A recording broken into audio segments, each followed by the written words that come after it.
Rubén era un arquitecto de espacios y de silencios. Sus diseños, aclamados en todo el país, eran estructuras de una belleza minimalista y una lógica impecable, edificios que se erigían como monumentos a la modernidad y al control, pero su propia vida se había convertido en un reflejo de sus creaciones más frías. Desde la muerte súbita de su joven esposa, Ana, 2 años atrás, se había retirado a un caparazón de trabajo y rutina. La calidez de su hogar, una obra maestra de cristal y concreto que él mismo había diseñado, se había evaporado, dejando un eco de soledad en cada habitación pulcra. A sus 35 años, era un hombre exitoso, respetado, pero emocionalmente en ruinas.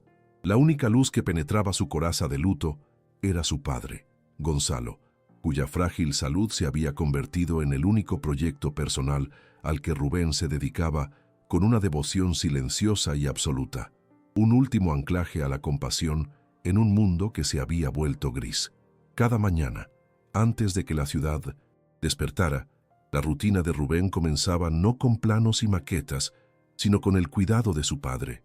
Gonzalo, un antiguo profesor de literatura, con una mente todavía brillante, atrapada en un cuerpo debilitado por una enfermedad cardíaca, vivía con él. Rubén le preparaba el desayuno, le administraba sus medicamentos y se sentaba con él a leer el periódico. En esos momentos tranquilos, el exitoso arquitecto desaparecía y solo quedaba un hijo dedicado. Hablaban de libros, de política, de los viejos tiempos. Y era en la gentileza de su padre, en su inquebrantable optimismo a pesar del dolor, donde Rubén encontraba los vestigios del hombre que solía ser. La compasión que definía a Gonzalo era un rasgo que le había heredado, una llama que el viento del duelo había reducido a una brasa, pero que se negaba a extinguirse por completo.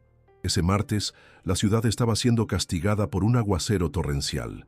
La lluvia caía en cortinas grises y pesadas, convirtiendo las calles en ríos y el cielo en una tapa de plomo. Rubén iba en el asiento trasero de su sedán, ajeno al caos exterior, revisando los planos para la reunión más importante de su carrera, la presentación final para el nuevo Museo de Arte Contemporáneo. Era un proyecto que podía definir su legado. Su chofer Javier navegaba con pericia por el tráfico imposible. Rubén estaba en su burbuja de lujo y concentración, un mundo de líneas limpias y ángulos precisos, completamente aislado de la cruda y húmeda realidad que se desarrollaba a solo unos centímetros de su ventana polarizada. Era un día en el que el mundo entero parecía decidido a ahogarse en su propia miseria, y él estaba a punto de cerrar un trato millonario. Fue un destello de color en el lienzo gris de la lluvia lo que captó su atención. Bajo el toldo raído de una tlapalería cerrada, una joven mujer estaba acurrucada, intentando proteger un pequeño bulto en sus brazos. Llevaba ropa delgada y empapada, y temblaba visiblemente, no solo por el frío, sino por el esfuerzo de usar su propio cuerpo como un escudo contra el viento y la lluvia. El bulto era un bebé, un recién nacido a juzgar por su tamaño, envuelto en una manta que ya estaba oscurecida por la humedad. La imagen era de una desolación tan absoluta, tan cruda, que atravesó la coraza de Rubén como una aguja de hielo. La mujer levantó la vista por un instante, y en sus ojos él no vio súplica, sino una feroz y desesperada determinación por proteger a su cría. Era la imagen de la vulnerabilidad más extrema luchando contra la indiferencia del mundo. La primera reacción de Rubén fue la de un hombre de su mundo: desviar la mirada. La reunión, el contrato, su vida estaba programada al minuto. Detenerse era ilógico, ineficiente, pero entonces vio la manita del bebé, diminuta y pálida, asomándose por la manta, y pensó en su padre, en su propia fragilidad, en la forma en que una vida puede depender tan completamente del cuidado de otro. La lección silenciosa que Gonzalo le había enseñado toda su vida, que la humanidad está por encima de cualquier negocio, resonó en su mente. La brasa de la compasión, avivada por la imagen de esa madre y su hijo, se convirtió en una llama. «Javier, para el coche», dijo, su voz sorprendiendo incluso a sí mismo por su firmeza. El chofer lo miró por el espejo retrovisor, confundido. «Pero, señor, la reunión para él». Coche. Ahora. Rubén salió a la tormenta, el agua helada empapando instantáneamente su traje de miles de pesos. Se acercó a la joven que lo miró con una mezcla de miedo y desconfianza. ¿Necesita ayuda?, preguntó él, su voz casi ahogada por el rugido de la lluvia. La mujer, que se llamaba Consuelo, solo se encogió más, apretando a su bebé contra el pecho. Rubén vio en sus ojos la expectativa de un billete arrugado, de un gesto de caridad rápido y distante. Pero él no tenía dinero en efectivo, y de repente el dinero le pareció una solución insultantemente pequeña para un problema tan grande. Pensó en la antigua casa de su padre, una pequeña pero acogedora vivienda en un barrio tranquilo, que había quedado vacía desde que Gonzalo se mudó con él. Estaba amueblada, tenía calefacción, estaba seca. Era una solución real. «Escucha», dijo, agachándose un poco para estar a su nivel, intentando que su voz sonara lo menos amenazante posible. «No te voy a dar dinero, te voy a dar algo mejor. Tengo una casa, no muy lejos de aquí. Está vacía, te daré las llaves. Puedes quedarte allí el tiempo que necesites hasta que pase la tormenta, hasta que encuentres algo». Consuelo lo miró fijamente, su rostro una máscara de incredulidad. Un extraño rico ofreciéndole una casa. Era demasiado bueno para ser verdad. Debía ser una trampa. «¿Por qué?», susurró ella, la primera palabra que le dirigió. Rubén dudó un momento y luego dijo la verdad. «Mi padre está enfermo. Yo lo cuido. Y él me enseñó que nadie, absolutamente nadie, debería pasar por esto en la calle. Menos con un bebé». La mención de su padre, la vulnerabilidad en su propia voz, pareció romper el hielo. En sus ojos ella vio no a un depredador, sino a otro ser humano lidiando con su propia forma de dolor. Con un asentimiento tembloroso, Consuelo aceptó. Rubén sacó un llavero, quitó una llave y se la entregó. Luego se volvió hacia su chofer, que observaba la escena con una expresión de asombro. «Javier, olvida mi reunión. Tu única prioridad ahora es cuidar de ellos», dijo Rubén, entregándole su tarjeta de crédito. «Llévalos a la casa de mi padre. La dirección está en el GPS. Una vez que estén instalados, vas a la tienda. Compra todo lo que necesiten: leche de fórmula, pañales, ropa para ella y para el bebé, comida caliente, lo que sea. No escatimes en gastos. ¿Entendido?». Javier, un hombre que había trabajado para la familia durante años y conocía la bondad de Gonzalo, asintió con una rara muestra de emoción en su rostro. «Entendido, señor. Cuente con ello». Rubén observó cómo Javier, con una gentileza inesperada, ayudaba a Consuelo y a su bebé, Clara, a entrar en la calidez y la seguridad del sedán. La puerta se cerró y el coche se alejó lentamente, desapareciendo en la cortina de lluvia. Rubén se quedó solo en la acera, completamente empapado, con el sonido de la tormenta como única compañía. Había perdido la reunión más importante de su carrera. Su traje estaba arruinado, y sin embargo, mientras el agua fría le corría por la cara, sintió algo que no había sentido en 2 años, desde la muerte de ¿Te Ana. gustan contenidos como este? Suscríbete a Corazones Resilientes. Una extraña y sorprendente sensación de ligereza. El frío nudo de dolor en su pecho parecía haberse aflojado un poco, reemplazado por un calor tenue pero persistente. Por primera vez en mucho tiempo, había hecho algo que no tenía nada que ver con la arquitectura o el duelo. Había hecho algo simplemente porque era lo correcto. Para Consuelo, el viaje en coche fue como pasar a otra dimensión. El silencio, la calidez, el suave murmullo del motor. Sostuvo a Clara con fuerza, la incredulidad luchando contra un abrumador sentimiento de alivio. La casa era pequeña, pero para ella era un palacio. Estaba limpia, seca y olía a hogar. Javier fue fiel a la palabra de su jefe. Regresó 1 hora después con el maletero lleno de bolsas, ropa nueva, pañales, latas de fórmula y bolsas de un supermercado gourmet con comida caliente y deliciosa. Después de que el amable chofer se fue, Consuelo cerró y echó el cerrojo a la puerta principal.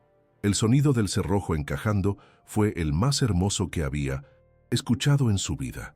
Sostuvo a su hija en la sala de estar silenciosa. ¿Te gustan contenidos como este? Suscríbete a Corazones Resilientes.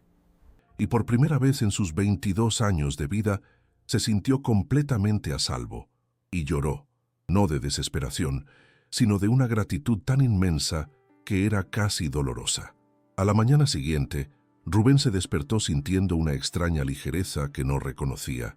El peso del duelo por Ana seguía ahí, pero ya no era la única presencia en la habitación. Había algo más, una curiosidad, una preocupación por el bienestar de dos, extrañas que había irrumpido en su ordenada existencia. Canceló su agenda de la mañana, posponiendo sin remordimientos la reunión que el día anterior le había parecido tan crucial. Sus prioridades habían sufrido un reajuste sísmico. Su plan era simple. Iría a la casa de su padre, se aseguraría de que Consuelo y la bebé estuvieran bien y luego, como el solucionador de problemas que era, contactaría a una agencia de servicios sociales, tal vez establecería un fondo anónimo para ayudarlas a encontrar un lugar permanente. Sería un acto de caridad eficiente y a distancia, una forma de ayudar sin involucrarse demasiado, sin arriesgar el frágil y custodiado perímetro de su corazón. Mientras tanto, en la mansión de Rubén, Gonzalo se sentía inusualmente bien. La enfermedad cardíaca era una bestia caprichosa. Algunos días lo mantenía postrado en cama y otros le concedía una tregua, un atisbo de su antiguo vigor. Ese día era uno de los buenos. Cansado de las mismas cuatro paredes, sintió un anhelo por su antiguo hogar, por el olor de sus libros, por la comodidad de su sillón de lectura gastado. En un acto de rebeldía contra su propia fragilidad y las órdenes de los médicos, decidió que una pequeña excursión le haría bien. Sin decirle nada a Rubén, llamó a un taxi y se dirigió a la pequeña casa que guardaba los ecos de su vida pasada, completamente inconsciente de que su refugio de nostalgia ahora albergaba a dos nuevas almas que necesitaban un refugio propio. Consuelo estaba en 1900 la pequeña cocina, preparando una botella para Clara, sintiéndose casi humana de nuevo. El calor, la seguridad, la comida, eran lujos que había empezado a olvidar. De repente, escuchó el sonido de una llave girando en la cerradura de la puerta principal. El pánico la invadió, un terror helado que le erizó la piel. ¿Era el hombre del coche? ¿Había vuelto? ¿Era su bondad una fachada para algo más siniestro? Agarró a Clara con fuerza y retrocedió hacia la esquina más alejada de la cocina. La puerta se abrió y un hombre mayor, de aspecto frágil pero amable, entró en la casa. Era Gonzalo. Se detuvo en seco al verla, su rostro una máscara de absoluta confusión. «¿Quién es usted?», alcanzó a decir. El shock de encontrar a una extraña en su casa, combinado con el esfuerzo del viaje, fue demasiado. Gonzalo se llevó una mano al pecho. Sus ojos se abrieron con una mezcla de sorpresa y dolor y se derrumbó en el suelo. En ese instante, el miedo de Consuelo se evaporó, reemplazado por una claridad de propósito asombrosa. Había visto esto antes. Su propia abuela. Reconoció los síntomas de inmediato. El rostro caído, la incapacidad de hablar, la debilidad en un lado del cuerpo. Sin dudar un segundo, colocó a Clara de forma segura en su cuna improvisada y corrió hacia el teléfono.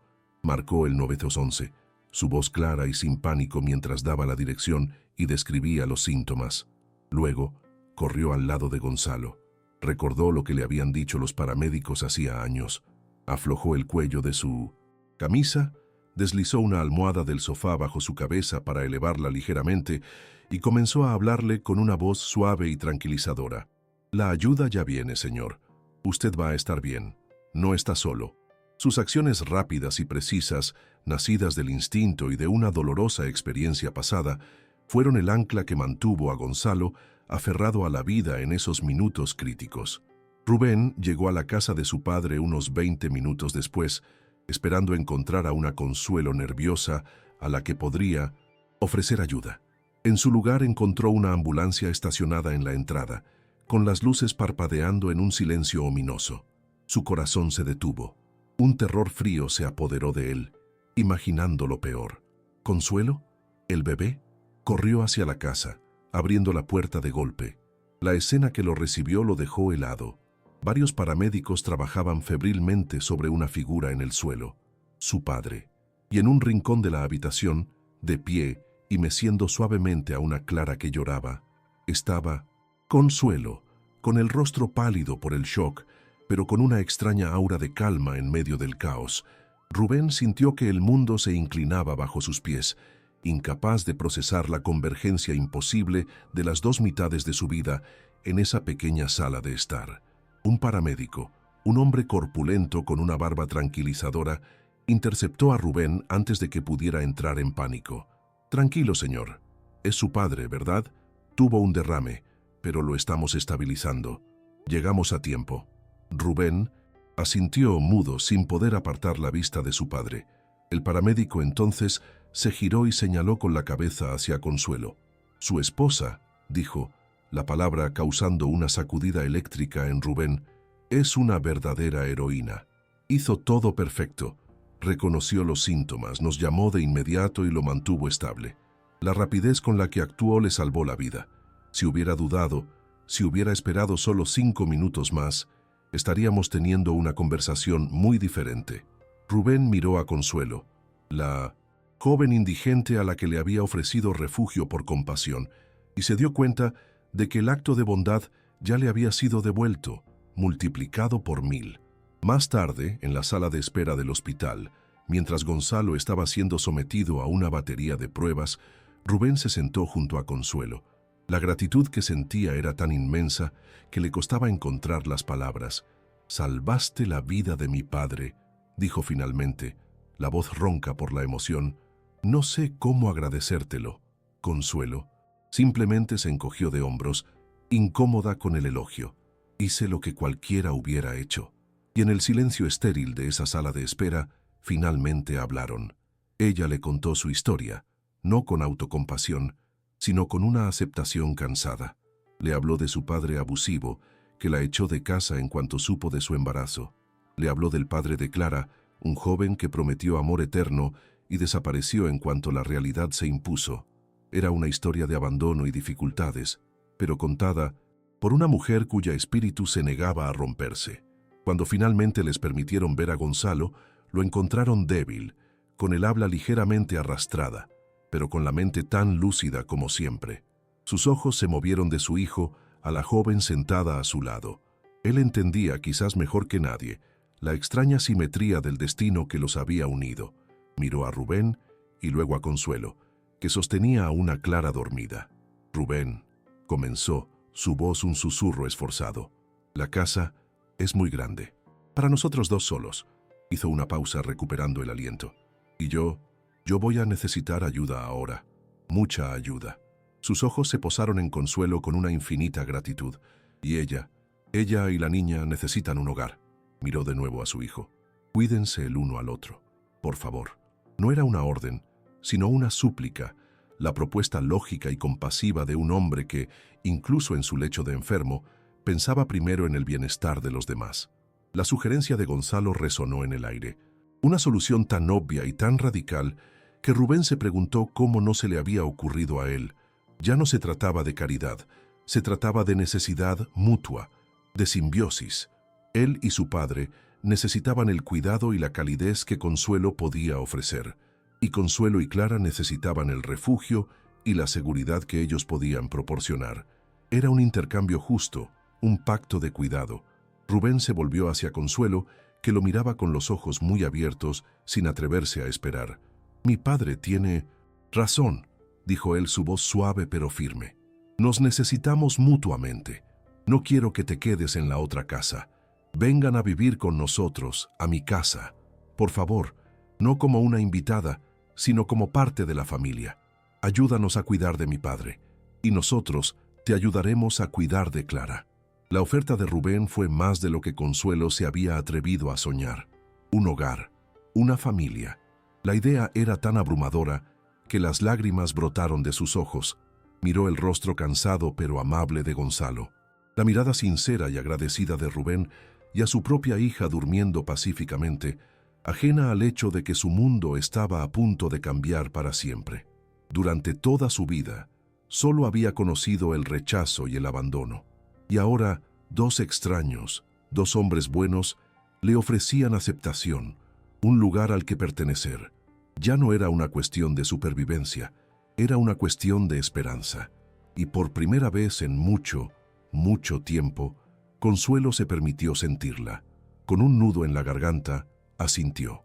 Sí, susurró. Acepto. Y con esa simple palabra, el acto de bondad en la tormenta se transformó en los cimientos de un nuevo y inesperado destino para todos ellos. La mudanza de Consuelo a la mansión de Rubén fue una surrealista colisión de dos mundos. Llegó con una única mochila que contenía toda su vida y la de su hija, un par de cambios de ropa, algunos pañales y una pequeña manta tejida. El contraste era brutal. La casa, una obra maestra de la arquitectura moderna, era un laberinto de espacios abiertos, paredes de cristal y muebles de diseño que costaban más de lo que ella había ganado en toda su vida. Se sentía como un fantasma, una intrusa en un santuario de riqueza y buen gusto que no le pertenecía. Rubén le asignó una suite de invitados que era más grande que cualquier apartamento en el que hubiera soñado vivir, con un baño privado y una vista al jardín que le robó el aliento. Pero la opulencia del lugar, en lugar de reconfortarla, al principio solo magnificó su sensación de no pertenecer, de ser una pieza extraña en un rompecabezas exquisito pero ajeno. Poco a poco, sin embargo, la presencia de Consuelo y Clara comenzó a transformar la fría perfección de la mansión. El silencio estéril que había reinado desde la muerte de Ana fue reemplazado por los sonidos de la vida. El balbuceo de Clara por la mañana, el suave murmullo de Consuelo cantándole una canción de cuna, el aroma de la sopa de lentejas casera flotando desde la cocina. La casa, que había sido un monumento al duelo de Rubén, comenzó a sentirse de nuevo como un hogar. Consuelo, con una habilidad natural y sin pretensiones, encontró su ritmo. Se movía por los vastos espacios con una calma y una eficiencia que llenaban la casa de una nueva y cálida energía. No era una sirvienta, ni una invitada. Se convirtió, casi sin darse cuenta, en el corazón latente de ese hogar que había estado en animación suspendida durante demasiado tiempo. El vínculo entre Consuelo y Gonzalo se forjó sobre un amor compartido por las palabras. Gonzalo, postrado en cama la mayor parte del día, se deleitaba con su compañía. Ella le leía sus poetas favoritos, su voz suave dando vida a los versos de Sor Juana y Octavio Paz. Él, a su vez, descubrió en ella una mente brillante y curiosa, una sed de conocimiento que había sido sofocada por una vida de dificultades. Como el profesor que siempre había sido, comenzó a darle tareas, libros de historia, de filosofía, de arte, y se maravillaba de la rapidez con la que ella los devoraba, de la inteligencia y la profundidad de sus preguntas. Encontraron en el otro al compañero intelectual que ambos anhelaban, una amistad que trascendía la edad, la clase social y las circunstancias, construida sobre el terreno común de las ideas y la literatura. Rubén, al principio, observaba esta nueva dinámica desde la distancia. Atrapado en las largas horas de su exigente trabajo, llegaba a casa por la noche, cansado y retraído, pero en lugar del silencio y la soledad que lo esperaban, encontraba escenas que lo desconcertaban y lo conmovían. Encontraba a su padre, que no había sonreído de verdad en meses, enfrascado en un animado debate con Consuelo sobre el realismo mágico. Veía a Consuelo meciendo a Clara en el jardín, cantándole una canción mientras Gonzalo las observaba desde la ventana con una expresión de pura paz. El frío caparazón que Rubén había construido a su alrededor comenzó a desarrollar finas grietas. La calidez que Consuelo traía a su casa no solo estaba sanando a su padre, estaba lenta e imperceptiblemente comenzando a descongelar su propio corazón helado. Después de la primera semana, Rubén abordó un tema que lo incomodaba. No quería que Consuelo se sintiera como una prisionera de la gratitud. Se sentó con ella en la cocina, un gesto que se estaba volviendo habitual, y le habló con la formalidad de un hombre de negocios que lucha con una emoción desconocida. Consuelo, comenzó, el cuidado que le estás dando a mi padre va más allá de lo que cualquiera podría esperar. Esto ya no es un favor, es un trabajo, y quiero que se te pague por ello. Le propuso un salario generoso, insistiendo en abrirle una cuenta bancaria y en que tuviera su propia independencia financiera. Para Consuelo, que nunca en su vida había tenido un ingreso estable o un centavo a su nombre, el gesto fue abrumador. Era más que dinero, era respeto, era la afirmación de su valor, una declaración de que ella era una contribuyente, no una carga. Una nueva normalidad se instaló, una rutina doméstica que tejió sus vidas de forma inseparable. Las mañanas comenzaban con los sonidos de Clara, seguidos por el desayuno que Consuelo preparaba para Gonzalo. Luego, Rubén se iba a trabajar, no sin antes compartir un momento de tranquila conversación con los tres. Durante el día, Consuelo se dividía entre el cuidado de Clara, las lecturas y conversaciones con Gonzalo y el estudio de los libros que él le prestaba. Y por la noche, los tres cenaban juntos. Esas cenas se convirtieron en el ancla de su día. Hablaban de todo y de nada, compartiendo las pequeñas anécdotas del día. Ya no eran un arquitecto, un enfermo y una mujer sin hogar. Eran, en todo el sentido de la palabra, una familia cenando junta, creando lazos en la normalidad de un ritual compartido. Y en esa tierra fértil de la domesticidad y el respeto mutuo, el amor comenzó a florecer, de forma silenciosa y tímida. No hubo un momento de revelación, sino una serie de viñetas tranquilas. La forma en que los ojos de Rubén la seguían mientras ella se movía por una habitación. La forma en que ella le preparaba el café exactamente como a él le gustaba, sin haberle preguntado. Una risa compartida cuando Clara intentó ponerse los enormes zapatos de Rubén. Una noche, él llegó a casa particularmente agotado y ella, sin decir palabra, le dio un masaje en los hombros mientras él se sentaba a la mesa. El toque fue vacilante al principio, pero luego se volvió seguro, un gesto de cuidado que trascendió su acuerdo. En ese simple acto, ambos sintieron el cambio, la chispa que transformaba la gratitud y el afecto en algo más profundo. Gonzalo, desde su posición de observador sabio, vio florecer el romance mucho antes que ellos, y se convirtió en su cómplice más entusiasta. Se deleitaba en crear oportunidades para que estuvieran solos. «Rubén, mijo, ¿por qué no le ayudas a Consuelo a alcanzar ese libro del estante más alto? Mis brazos ya no me dan», decía con una inocencia fingida. O le decía a Consuelo: «El pobre de mi hijo trabaja demasiado. ¿Por qué no te aseguras de que cene algo decente esta noche?». Cantaba las alabanzas de Consuelo a Rubén constantemente, maravillándose de su inteligencia y su bondad. No era una manipulación sutil, era la obra transparente de un padre amoroso y un romántico empedernido que veía en Consuelo no solo a la salvadora de su vida, sino también a la salvadora del corazón solitario de su hijo. El momento catalizador ocurrió, como era de esperar, en la biblioteca. Una noche, Rubén encontró a Consuelo frunciendo el ceño ante un gran libro de arquitectura que Gonzalo le había dado. «No entiendo esta parte», dijo ella, señalando una compleja sección transversal de un edificio de Frank Lloyd Wright. La forma en que la estructura se integra con el paisaje. Rubén, en su elemento, se sentó a su lado. Con un lápiz, comenzó a esbozar en un trozo de papel, explicando los principios de la arquitectura orgánica, su pasión por el tema, encendiendo su voz. Mientras explicaba, sus manos se rozaron sobre el dibujo. Una pequeña descarga eléctrica pasó entre ellos, silenciando la conversación. Levantaron la vista, y sus rostros estaban a solo centímetros de distancia. La lección de arquitectura se había transformado en una lección sobre la innegable estructura de la atracción. Ya no podían ignorarlo.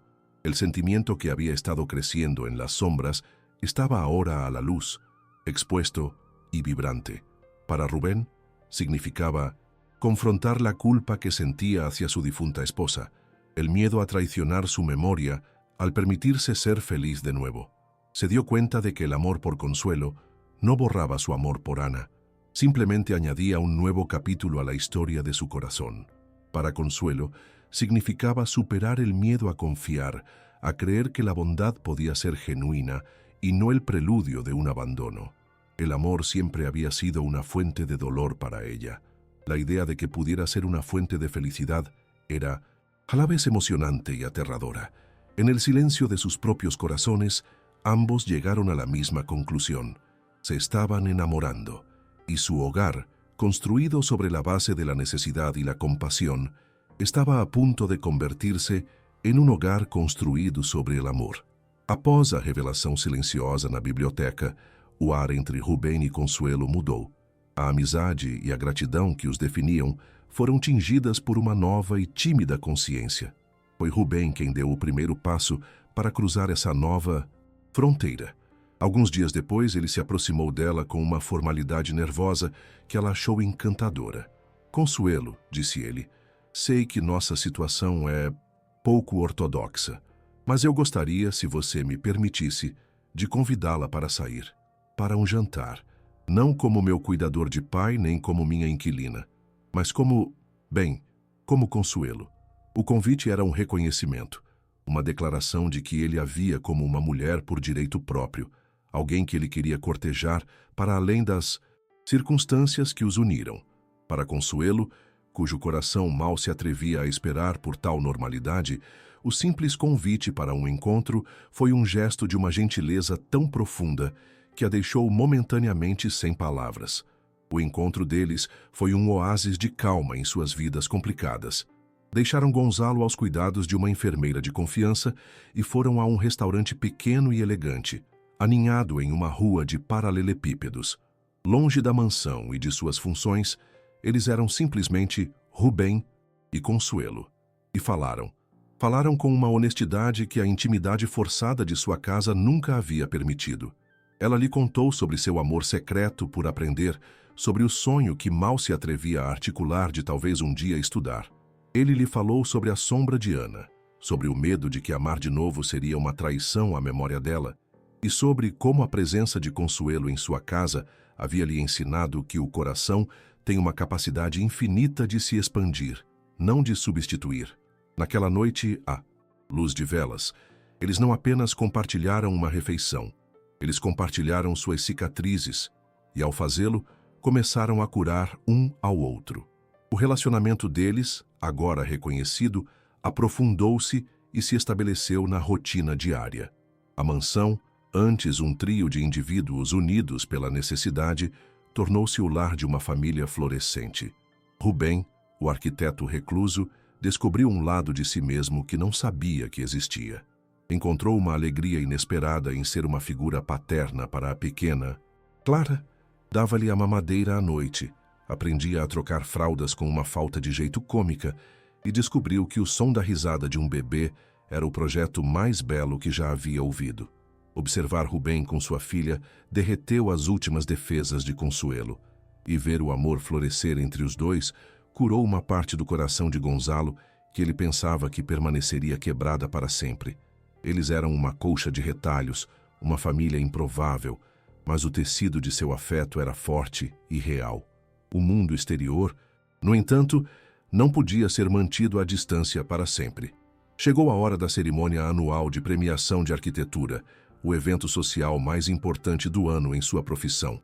No passado, desde a morte de Ana, Rubem sempre comparecia sozinho, cumpria suas obrigações e saía o mais rápido possível. Mas este ano era diferente. Com uma hesitação que traía sua vulnerabilidade, ele pediu a Consuelo que o acompanhasse. "Quero que todos te conheçam", disse ele, "não como um segredo, mas como minha parceira." Era um passo monumental. Significava apresentar Consuelo com seu passado misterioso e suas origens humildes ao seu mundo de elite. Um mundo que podia ser esnobe e julgador. Era um risco, mas para ambos era um risco que estavam dispostos a correr. Um passo necessário para fundir seus dois mundos em um só. A ideia de comparecer a um evento tão grandioso encheu Consuelo de um pânico absoluto. Ela não tinha nada para vestir, não sabia como se comportar, como conversar com aquelas pessoas poderosas. Sentiu-se como uma impostora. Mas Rubem, com uma sensibilidade que continuava a surpreendê-la, antecipou seus medos. Ele não tentou mudá-la. Ele simplesmente lhe deu as ferramentas para brilhar. Contratou uma estilista que a tratou com respeito, ajudando-a a escolher um vestido verde esmeralda que complementava sua beleza natural sem disfarçar sua essência. Quando Consuelo desceu as escadas na noite da gala, Rubem sentiu o ar sair de seus pulmões. Ela não parecia uma mulher sem teto fingindo ser rica. Parecia uma rainha que finalmente havia encontrado sua coroa, e o olhar de pura admiração nos olhos dele deu a ela toda a confiança de que precisava. A gala foi um turbilhão de brilho e conversas polidas. Para surpresa de Consuelo, ela não se sentiu deslocada. As lições de Gonzalo sobre arte e história lhe deram uma base para conversar, e sua genuína curiosidade pelas pessoas a tornou encantadora. Foi durante uma conversa sobre um novo projeto de museu que eles foram abordados por Sandra Villarreal. Sandra era uma lenda no mundo da arquitetura. Uma mulher de 60 e poucos anos, com uma mente afiada como uma navalha e uma presença que comandava respeito. Ela era uma colega e rival amigável de Rubem há anos. Seus olhos inteligentes avaliaram Consuelo, não com o esnobismo que Consuelo temia, mas com uma curiosidade intensa e penetrante, como se estivesse olhando para uma equação que não conseguia resolver. Sandra monopolizou a conversa, seu foco inteiramente em Consuelo. Ficou impressionada com a inteligência e a profundidade inesperadas da jovem. "Você tem uma mente fascinante, querida", disse Sandra, sua intuição aguçada, sentindo que havia mais em Consuelo do que aparentava. "Rubem, você certamente tem um talento para encontrar tesouros escondidos." Com um impulso, ela tomou uma decisão. "Estou dando um pequeno jantar em minha casa no próximo sábado. Apenas alguns amigos íntimos. Eu adoraria que vocês dois viessem." O convite, vindo de alguém do calibre de Sandra, era uma honra. Um selo de aprovação da mais alta ordem no mundo de Rubem. Para Consuelo, era ao mesmo tempo emocionante e aterrorizante, mais um passo em direção a um mundo que era cada vez mais o seu. A mansão de Sandra era, como esperado, uma obra-prima arquitetônica, uma sinfonia de luz e espaço com vista para o oceano. O jantar era íntimo, como ela havia prometido. A conversa fluía facilmente sobre arte, viagens e, inevitavelmente, sobre arquitetura. Consuelo, sentindo-se mais confiante, participava, suas ideias surpreendendo os outros convidados com sua originalidade. Mas durante toda a noite, ela sentiu o olhar de Sandra sobre ela. Não era um olhar hostil, mas era incrivelmente intenso, quase analítico. Era como se Sandra estivesse procurando algo, examinando cada gesto, cada inflexão de sua voz, tentando resolver o quebra-cabeça que Consuelo representava em sua mente. O momento que mudou tudo aconteceu durante a sobremesa. Consuelo estendeu a mão para pegar sua taça de água. A luz do candelabro acima da mesa de jantar incidiu diretamente sobre sua mão direita, iluminando um detalhe que ela carregava desde o nascimento. Na parte de trás de sua mão, perto do pulso, havia uma pequena marca de nascença, uma mancha de pigmento com o formato distinto de uma lua crescente. Do outro lado da mesa, Sandra Villarreal parou de falar no meio de uma frase. Seu garfo bateu ruidosamente em seu prato. Sua respiração ficou presa na garganta. Seus olhos, antes cheios de curiosidade, agora estavam arregalados com um choque e uma incredulidade tão profundos que pareceram abalar todo o seu ser.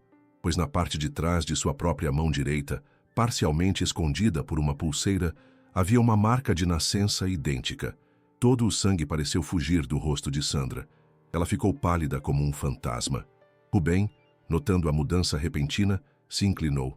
"Sandra, você está bem." Mas Sandra não o ouviu. Seus olhos estavam fixos em Consuelo, devorando cada traço de seu rosto, como se a estivesse vendo pela primeira vez. "Essa marca", sussurrou Sandra, sua voz um fio trêmulo que mal cortava o silêncio que agora envolvia a mesa. "Essa marca de nascença, onde você a conseguiu?" Consuelo, confusa com a intensidade da reação, respondeu suavemente. "Eu nasci com ela. Sempre a tive."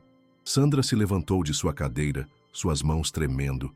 Lágrimas brotaram em seus olhos, lágrimas de uma dor de 25 anos e de uma esperança impossível. Ela olhou para o rosto de Consuelo e sussurrou um nome que ninguém havia dito em voz alta por um quarto de século. "Sofía." La pregunta de Sandra, "Sofía", quedó suspendida en el aire tenso de la habitación, cargada con el peso de un cuarto de siglo de esperanza y desesperación. Consuelo, completamente desconcertada, negó con la cabeza. "No, mi nombre es Consuelo." Rubén se levantó, colocando una mano protectora en el hombro de Consuelo, listo para poner fin a lo que parecía ser un extraño y doloroso malentendido por parte de su anfitriona. Pero Sandra no pareció oírlo. Sus ojos, llenos de una intensidad febril, no se apartaban de Consuelo. «No, no, tú no entiendes», dijo, su voz temblando. «Yo tenía una hija. Se llamaba Sofía. Tenía la misma marca de nacimiento exactamente en el mismo lugar. Una pequeña luna creciente.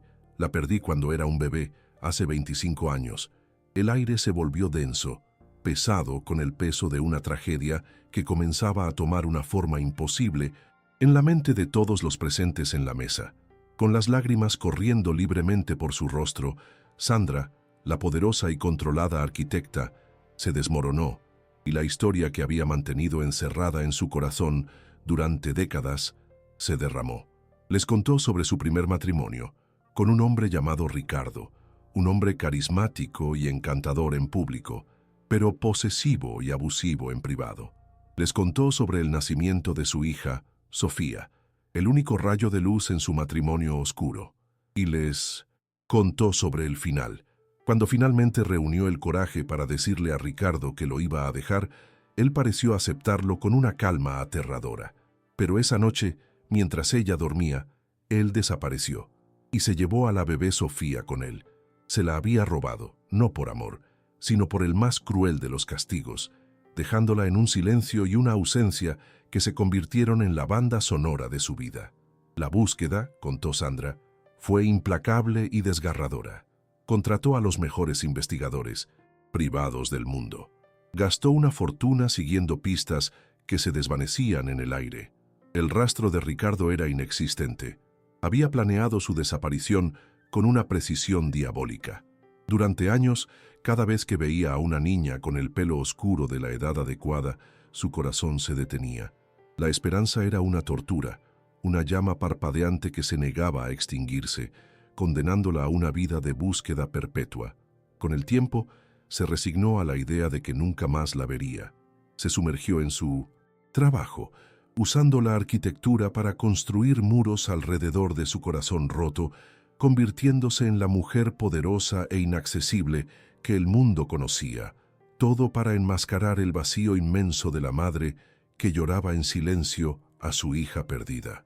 Mientras Consuelo escuchaba la historia de Sandra, fragmentos de su propia infancia nebulosa comenzaron a girar en su mente, piezas de un rompecabezas que nunca había sabido que existía. El rostro de Sandra se superponía con la vaga imagen de una mujer que a veces aparecía en sus sueños. Con la voz temblorosa le contó a Sandra lo poco que sabía. El hombre que me crió, al que yo llamaba papá, su nombre era Ricardo, dijo, y un jadeo colectivo recorrió la habitación. Él siempre me dijo que mi madre había muerto al dar a luz. Nunca tuvimos un hogar. Nos movíamos constantemente, de ciudad en ciudad. Nunca nos quedábamos en un lugar por más de un año. Él era difícil, a veces amable, la mayoría de las veces enojado y amargado. La historia de Sandra no era solo una historia, era el prólogo perdido de su propia vida, la explicación de toda la inestabilidad y el dolor que había conocido, la marca de nacimiento idéntica, el nombre del padre, la línea de tiempo. Las piezas encajaron con una certeza tan devastadora y tan milagrosa que era casi insoportable. No había lugar a dudas. Consuelo, la joven sin hogar que Rubén había rescatado de la lluvia, la mujer que había encontrado una familia en la casa de un enfermo, era Sofía Villarreal, la hija secuestrada y perdida de la mujer más influyente de su profesión. La revelación fue una onda de choque que silenció la habitación, un giro del destino tan improbable que parecía sacado de una novela. Consuelo, o Sofía, sintió que el suelo se desvanecía bajo ella. Toda su identidad, todo su pasado, era una mentira. Había sido arrancada de su vida, de su madre, y ahora, por un capricho del destino, había sido devuelta. Rubén, con una gracia y una sensibilidad que nadie esperaba, de él se levantó. «Creo que deberíamos irnos», dijo en voz baja a los otros invitados, que asintieron en un silencio aturdido. En cuestión de minutos, la habitación se vació. dejando solo a Rubén, Sandra y a la mujer que ahora existía en el espacio entre dos nombres. Rubén se acercó a Consuelo. «Estaré afuera», le susurró, dándole el espacio que sabía que necesitaba. Y entonces, por primera vez en 25 años, madre e hija quedaron a solas. No hubo un abrazo cinematográfico inmediato. Hubo un silencio torpe, cargado de un océano de palabras no dichas y de un dolor compartido. Sandra dio un paso vacilante. «¿Puedo?», preguntó, extendiendo una mano temblorosa, y Consuelo, con lágrimas corriendo por su rostro, tomó la mano de su madre. Al día siguiente llevaron la increíble noticia a la única otra persona cuya opinión importaba. Encontraron a Gonzalo sentado en el jardín, con Clara en su regazo. Con Rubén a su lado, Consuelo le contó a Gonzalo la historia. El anciano escuchó, sus ojos sabios moviéndose de consuelo a Rubén, y una sonrisa lenta y maravillada se extendió por su rostro. «El universo», dijo finalmente, su voz llena de asombro, «es el mejor arquitecto de todos». No se sorprendió, sino que se deleitó con la perfecta simetría del destino. El acto de compasión de su hijo no había sido aleatorio. Había sido un hilo en un tapiz cósmico, un acto que no solo salvó a una mujer, sino que reunió a una familia y resolvió una tragedia de décadas. La noticia no complicó su pequeña familia, la enriqueció, añadiendo una nueva y asombrosa capa a su ya milagrosa historia. En los días siguientes, Sandra y Consuelo comenzaron el delicado proceso de conocerse. Sandra, ahora llena de un propósito renovado, quería darle a su hija todo lo que le habían robado, pero se dio cuenta de que no podía devolverle una infancia. En su lugar, decidió ofrecerle un futuro. Durante un almuerzo, Sandra le hizo a Consuelo una propuesta que le cambiaría la vida. «He visto cómo miras los planos de Rubén. He escuchado cómo hablas de estructuras y espacios. Tienes la mente de un arquitecto, Sofía. Está en tu sangre», dijo. «Déjame darte la oportunidad que Ricardo te robó. Quiero que vayas a la universidad, a la mejor escuela de arquitectura del país. Yo cubriré todos los gastos, no como un regalo, sino como tu derecho de nacimiento». La oferta de Sandra era el sueño que Consuelo ni siquiera se había atrevido a soñar. La oportunidad de estudiar, de crear, de construir. Pero su corazón se dividió. Aceptar significaría dejar el hogar seguro y amoroso que acababa de encontrar con Rubén, Gonzalo y Clara. Esa noche le contó a Rubén sobre la oferta, su voz una mezcla de emoción y miedo. Esperaba que él se sintiera amenazado, que le pidiera que se quedara. En cambio, él le tomó las manos, sus ojos llenos de un amor y un apoyo incondicionales. «Consuelo», le dijo, «esta es tu oportunidad, es tu sueño. Nosotros no vamos a ninguna parte. Gonzalo, Clara y yo estaremos aquí. Cuando vuelvas, ve y construye tu futuro, te esperaremos». Su desinterés, su fe en ella, fue el regalo más grande que le pudo dar, dándole el permiso que necesitaba para perseguir su propio destino. Y así, un nuevo capítulo comenzó. Consuelo aceptó la oferta de su madre. El proceso de solicitud fue rápido, su historia única, y la recomendación de dos de los arquitectos más famosos del país la convirtieron en una candidata irresistible. El párrafo termina con ella, meses después, de pie en el Mino Osintusi, campus de una prestigiosa universidad, con un libro de texto de arquitectura bajo el brazo. Ya no era la mujer sin hogar, ni la cuidadora, ni siquiera solo la pareja de Rubén o la hija de Sandra. Era todas esas cosas y más.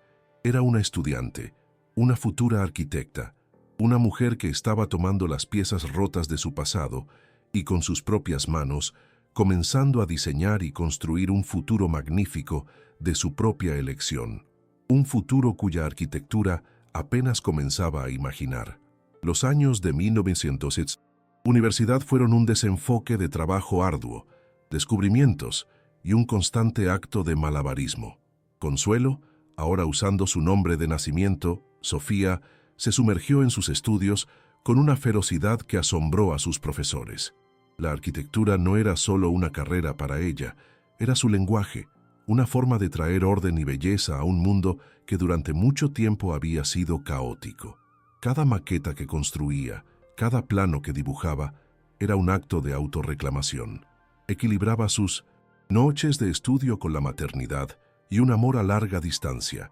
Los fines de semana eran sagrados. Rubén y la pequeña Clara viajaban para verla, y esos breves interludios de normalidad familiar eran el combustible que la mantenía en marcha. Durante las vacaciones, Sandra se unía a ellos, y las 3 generaciones de mujeres Villarreal comenzaban a tejer los hilos de una relación que les había sido robada, uniendo el pasado, el presente y el futuro. La relación entre Sofía y su madre se construyó lentamente, con la misma paciencia y cuidado que se necesita para restaurar un edificio histórico. No fue fácil. Había 25 años de silencio y dolor entre ellas, pero encontraron su terreno común en su pasión compartida. Viajaron a Europa, no como turistas, sino como peregrinas arquitectónicas, dibujando catedrales góticas y villas renacentistas. Sandra no solo le enseñó a Sofía sobre contrafuertes y proporciones áureas, le enseñó la historia de su familia, le habló de sus abuelos, le mostró fotos de sí misma cuando era bebé. Y Sofía, a su vez, le enseñó a Sandra sobre la resiliencia, sobre la capacidad de encontrar la belleza en la imperfección. En las sombras de las grandes obras maestras del mundo, madre e hija reconstruyeron su propio y frágil vínculo, piedra por piedra. Mientras tanto, en casa, Rubén y Gonzalo se convirtieron en un equipo formidable. Con Sofía fuera durante la semana, Rubén asumió el papel principal en el cuidado de Clara.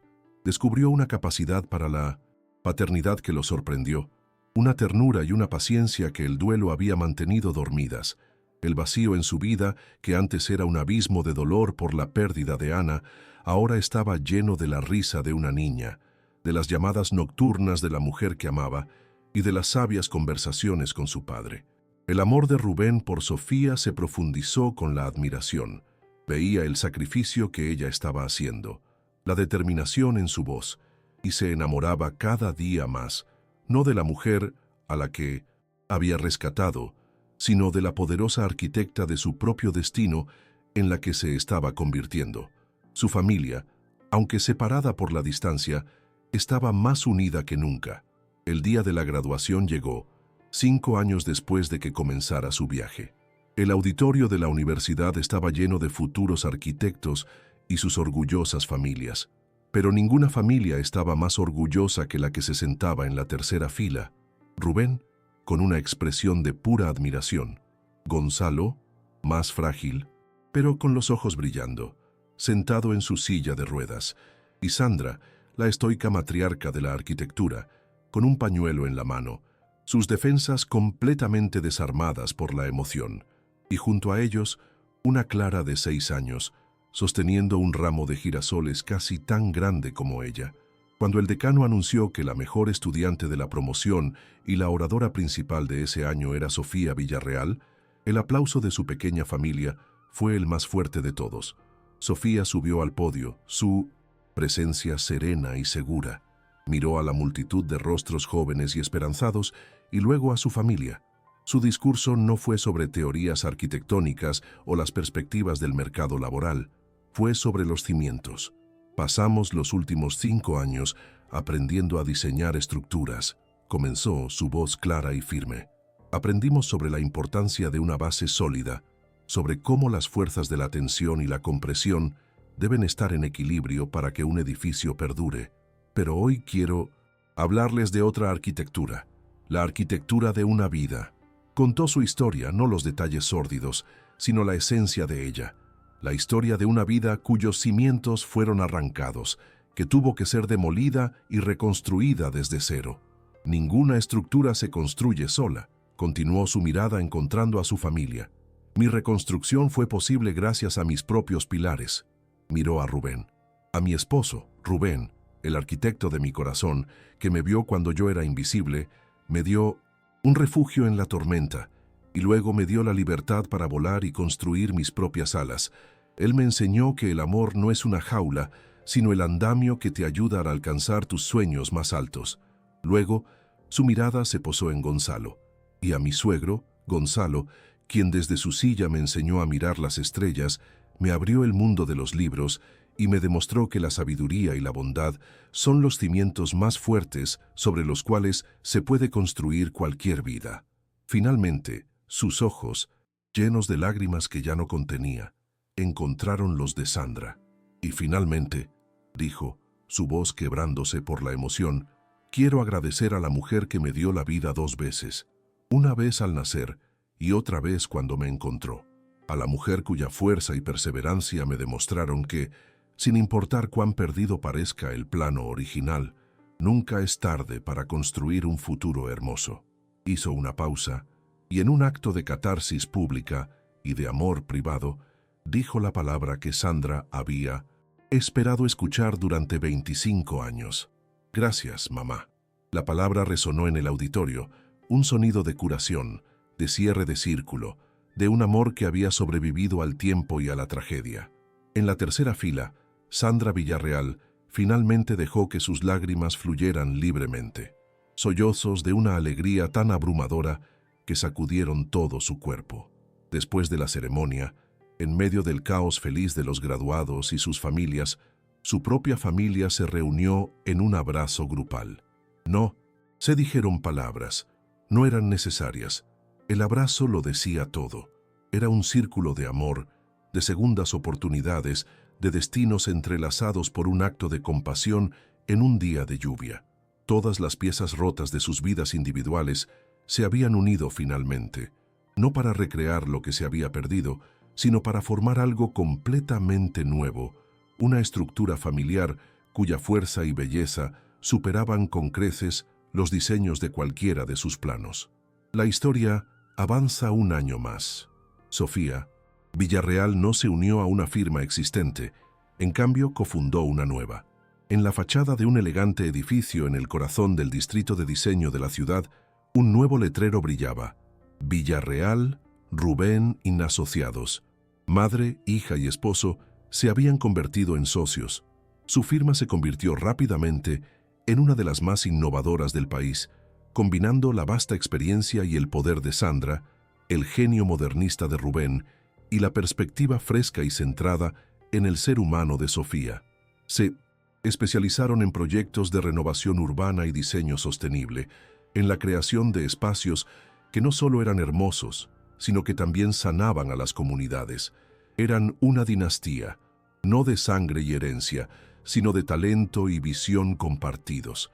La imagen final es en la inauguración de su primer gran proyecto conjunto, un centro comunitario y refugio para familias sin hogar, un edificio lleno de luz y dignidad.